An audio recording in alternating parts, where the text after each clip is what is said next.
Another big news item coming ahead of the opening bell, another crackdown on big tech, this time coming from the EU. The Commission going after Meta, Alphabet, and Apple.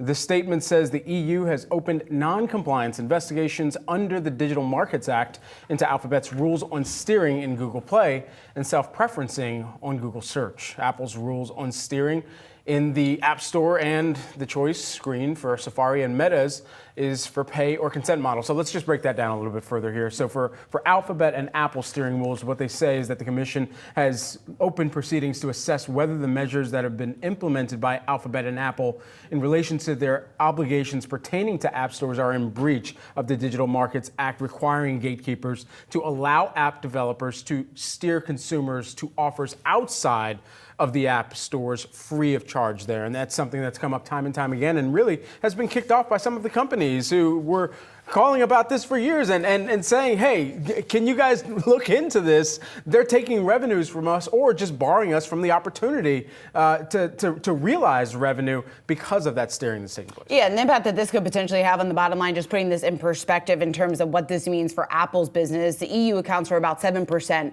of App Store revenues. Yeah. So it is a significant part of their business. And then, of course, the question is, if this happens over in the EU, what exactly will more of that pressure look like here in the U.S.? We had the DOJ lawsuit, separate issue, obviously, but the DOJ lawsuit last week, pertaining to Apple and some of the concerns there over the monopoly. But then if you move that aside and move also the issues with Alphabet aside, similar sort of scenario there just in terms of their questions about Google Play, but then focus on Meta and what the argument is there, because that's something that also stuck out to me. You have this pay and consent model, which is looking at the ad subscription model versus whether or not you're going to opt in and let Meta share your data. So very separate issues here, but there is pressure across the board on these stocks here in the pre-market. You've got Apple down another 1% potentially.